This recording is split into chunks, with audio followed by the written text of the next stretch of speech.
Happy birthday! Happy birthday! This is, oh my God, I'm not going to say the number. 80.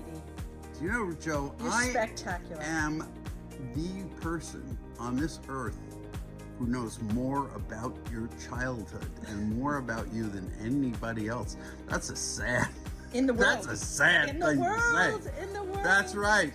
Hey. Couldn't ask for a better older brother. Thank you for leading the way.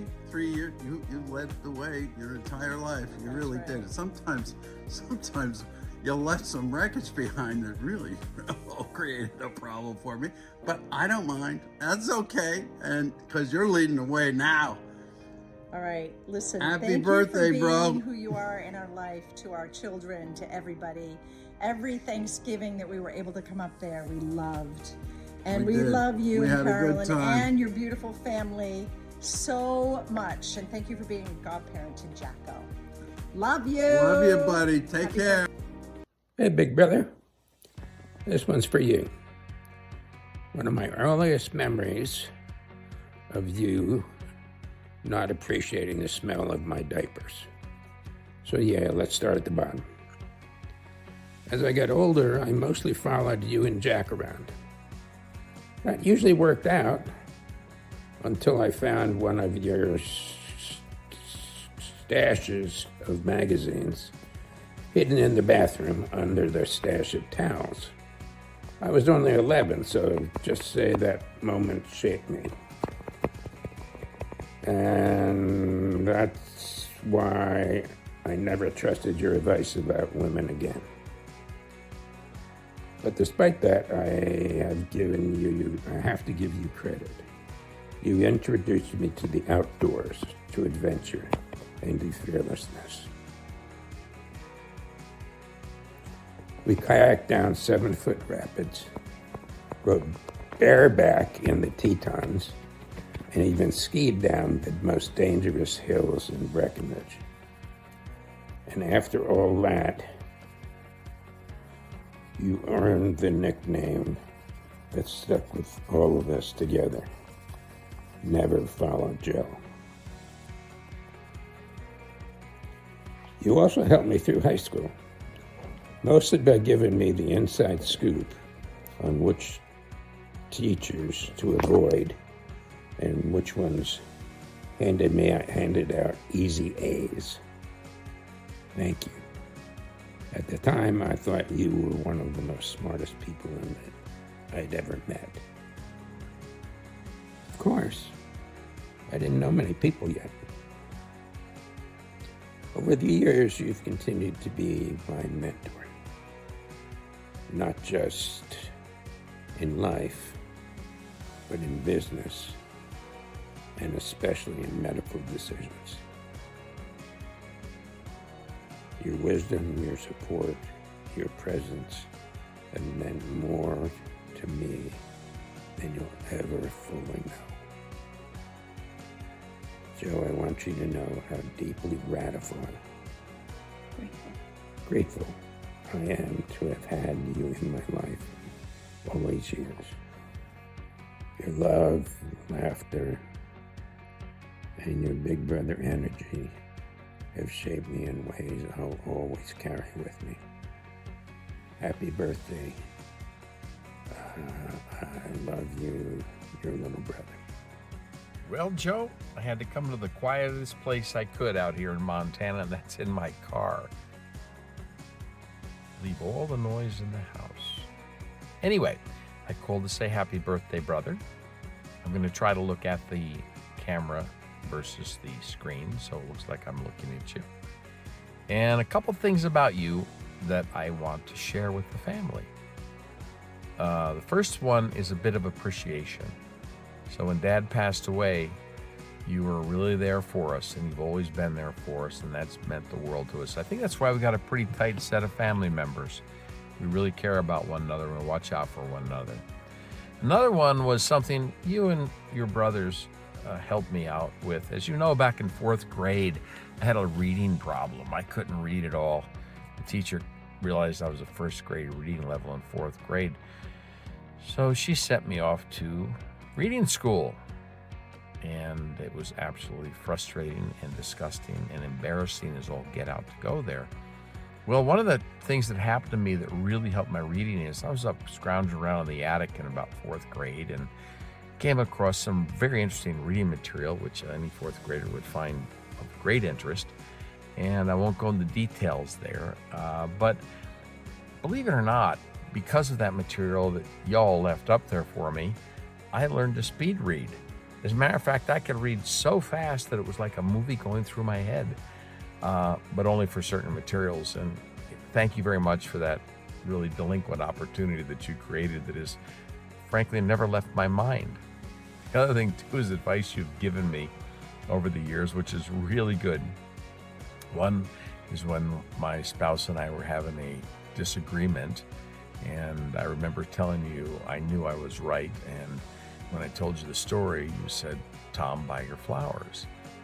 And I said, "Joe, that's crazy." So I explained to you again exactly what happened, trying to convince you that I was right. And you said, "Tom, buy her flowers." And I figured, you just ain't getting it, brother. What's going on here? So I explained it to you again. And you said, "Tom, you're not hearing me. You're not going to win this game. Buy her flowers." So I went out and I bought her flowers. The other piece of advice, which is really good, is, as you probably know, and you've heard it enough, the many times I've gotten into confrontations that I'm not going to win at. And I said, "Well, what do you do? This is crazy. It's just, well, can't live in the same house." And I think your response was something like, "Hey, Tom, why do you think guys invented garages?" So the bit of advice is, I'm telling you, later in life, as we move into retirement and can't get away, or we don't recognize the value of getting away and coming home, I'm building a very nice garage, which I wish you'd come up here and see. She overheard me talking about the car lift I'm putting in my garage and told me, "You put that in and you'll be living there." So needless to say, I'm still working on getting permission to buy a nice car lift for my garage. Why would I need that? I'm tired of crawling underneath lawnmowers and low things like ATVs. So we'll see how that turns out. But brother, I want to wish you a very happy birthday. I was going to say Merry Christmas, but a very happy birthday. And I look forward to talking to you. Appreciate all you've done. Even when you slammed that door in my face when I was chasing you through the hallways in Newark and had the opportunity to have Dad put 6 stitches above my eyebrow the whole time without local anesthetic, and Mom and you holding me down and telling me to keep saying Hail Marys. Well, anyway, I don't know after that experience how I kept my faith, but I hope you get this, bro. I'm going to have a terrible time sending it. Love you. Bye. Hey Josie, I just want to wish you a happy birthday, and we were requested to tell a funny story about you, but as I started to think about all the stories that you have, I realized that you're just like a character. You're an enigma, that you have, you're the personality that somebody could write a whole book on, and somebody like Mark Twain would have you in his stories. I have not witnessed all of the things that happened at your farm, but definitely a whole book right there. And I did experience the naked picture you sent to us to show off all your bruises when you kind of got boomeranged. So be careful and have a great birthday. Happy birthday! Happy birthday! Happy birthday, Happy birthday, Joe. Understand, this is a really big one, a bigly big one, the biggest of all, a great big, wonderful, biggest birthday. Hope you have a great day. Happy birthday! Happy birthday, Uncle Joe. Happy birthday! Another year, another great year you've had, and with family around, we also look and remember about the great times we had that began when you came to St. Pete. I think it's more than 50 years ago. We've known you a long time. And we've Had a wonderful time all these years knowing you. remember going to the Keys in the boat and poaching lobster. Camping in the Keys, that was an adventure. As well as backpacking in the Appalachian Trail. We did a lot of great stuff together.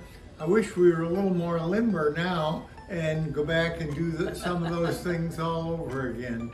But happy birthday and have a wonderful time with your family and friends. Wish we could join you up there, but I'm sure you'll have a wonderful day. Happy birthday, Joe. happy birthday to all of you, and let's think Waukulla Springs. Joe and I have been friends for the better part of 35 years now. It started when Joe incredibly graciously allowed me to get involved in a research project that he had initiated while I was a resident, and he was in private practice, of course. For those of you not familiar with what that means, doing research in private practice is really unusual, and it speaks volumes about just how intellectually curious Joe is. And Joe, after I moved to Gainesville, became a collaborator, and we continued to do additional research studies and published a number of articles in peer-reviewed journals. But more importantly, we've had opportunity to spend a good bit of time together hunting and skiing, and it's through those times together that we had our share of adventures and misadventures. And quite frankly, Joe, looking at some of the ski runs that you took on when we were skiing together, I'm surprised a little bit that you've made it to your 80th birthday. Some of those I just couldn't imagine taking on. Just one little funny story. The first time I went hunting with Joe, it was to go up and go deer hunting, bow hunting, and I'd never done either of those, deer hunting or bow hunting, especially not in Florida.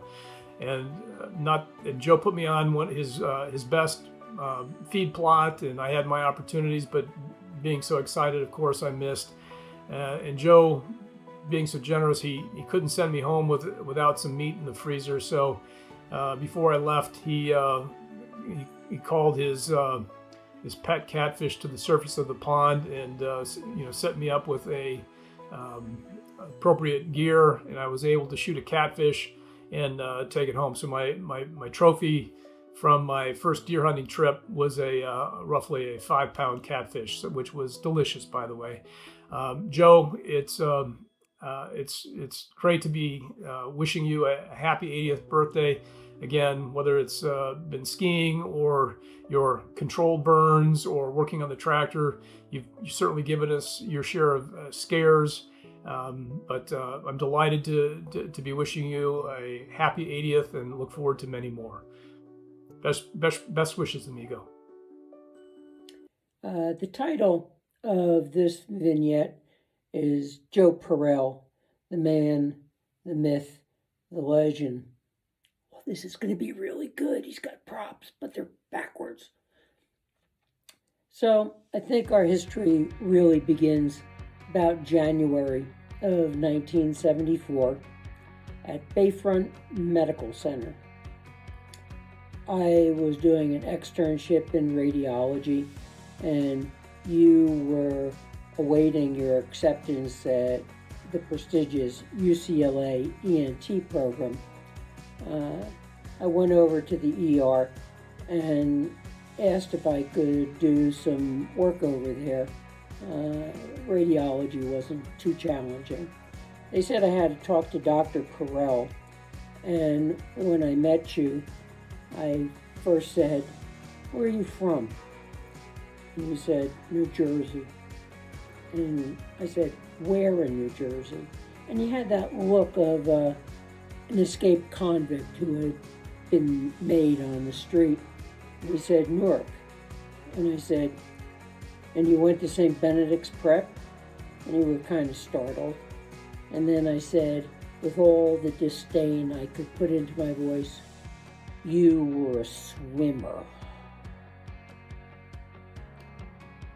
And I told you I really was sick of hearing Father Mark Confoy, the headmaster, every day talk about this Joe Perel set a county record, a prep record, a state record, a United States record, a universe record in some stroke. So despite this auspicious beginning, we became good friends and we did a lot of things together. You were married to Carolyn, and the third member of your family was Archie, the Cocker Spaniel. You lived at Coquina Key Condominiums, and this was the nicest place any of my friends who weren't living with their parents ever lived in. Carolyn was young, beautiful, and vivacious. It was obvious you had married way above your station in life. One day I was at the house and you were off someplace, and I said to Carolyn, are you being held here against your will? And she said no. I was amazed, but what a stand-up woman. So there's a couple stories that I think show what kind of man you were. We went on a diving expedition to Crystal River.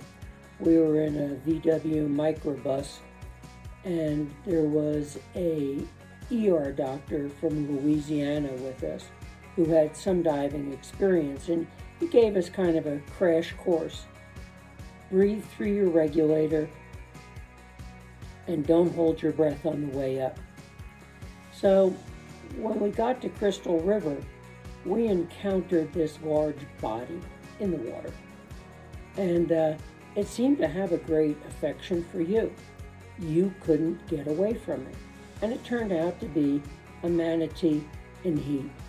So that's one thing, your animal magnetism. Now, at Villanova, where you got All-American honors, you were noted for swimming unclad, and hence got the name Rudder. Now, I think in high school when you guys were training at the boys' club, you couldn't do that even back in those days. So the second thing that happened also involved scuba diving. We had borrowed some equipment from a friend of yours by the name of Neil, and we went someplace, and I was totally knocked out by the coral and the beauty. I was swimming around and I lost track of you. And so I couldn't find you. And then I came back up to the surface. And I don't know if the other people know this, but you can have quite a temper, and we'll get to that a little bit later. But when I got there, you were yelling at me about how if you get separated, you got to come to the surface immediately. And then you said, besides, you're wearing Neil's stuff. What am I going to tell him? Neil, here's your regulator. There's a team of Navy divers looking for your other stuff, and, maybe Joe. So, after that, I think most of our experiences focused on skiing. And I think Matt probably bore the brunt of some of that. Matt was an excellent soccer player, a very good athlete, and you took him under your wing to tutor him in skiing. And I think the first time I met him and the first time I skied with him, or didn't ski with him, was up at Breckenridge. Billy had, I think, broken his collarbone, and Matt had about 12 broken ribs under your close supervision. After that, when you and I went skiing, it was my purpose in life to just totally make you too exhausted to be you the next day. And of course, you always had to ski the last run of the day. We'd get in at 4:30. You would exclaim at night before you went to bed how tired you were. And so I thought, oh, good. Then you'd wake up in the morning and thank you, Dave, for this, but you'd go, Good morning to you, good morning to you. No matter the weather, we'll make it together. In work or in play, a beautiful day is coming our way. So I recognized I had not killed you bad enough.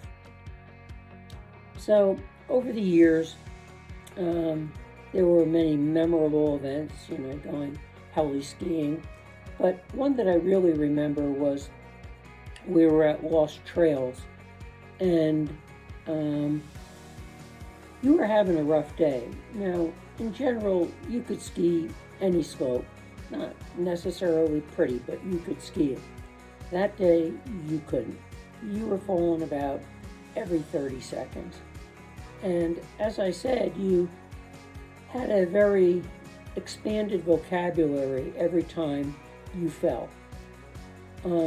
So you had fallen and you were under the chairlift, and the people, of course, thought it was kind of humorous, but they also were concerned and they said, "Are you okay?" And you were in the middle of a long curse and couldn't answer him. So I answered for you. I was about 30 yards away. I said, "Yeah, he's got Tourette's." But I think there are 3 episodes in your life as a farmer that are probably most telling. The first is Joe Perel copying the Indian techniques of grass management via the burn. And I won't go into a lot of details. I'll just say the results could be summarized in 4 words. The Perel burn scar. Number 2, there in the automobile industry is the notion that the French imitate no one, and no one imitates the French.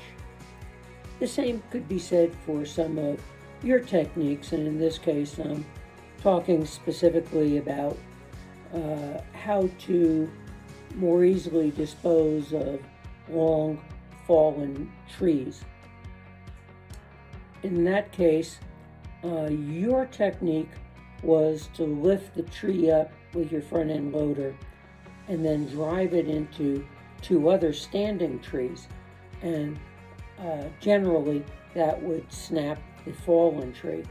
On this occasion, however, that tree rolled across the top of your tractor into your lap and chest and body in general. And you showed me some pictures, and it kind of looked to me like the thoracic cage or rib cage had kind of collapsed to the size of a Holy Communion wafer. The third incident that really gave me pause was about a year ago, as I was trying to defend you from some allegations of, quote, "My brother, he's crazy." Don't worry, Bill or Tom, I'm not going to mention any names. So at any rate, we were on the phone and you said, "Well, did I tell you about my last accident?" And I said, "Which one was that?" "Well, I cut off a part of my foot." No, I don't think I know the details on that. What happened? Well, I was out and I was cutting some weeds, around the ponds. And I'm thinking, really? You did that much damage with one of those little whirly things with a string on it? He goes, "Oh, no, I wasn't using that. It's like this big blade. And what you do is you stick it in the ground and it'll cut anything. But I must have hit like a root or something, because then it jumped up and then it came down on my foot." Okay. Were you wearing hard-toed boots for this? No. What were you wearing? You know those rubber things that you put inside of your fins? Oh, were they at least steel-toed rubber things that you put inside your fins? No? Okay.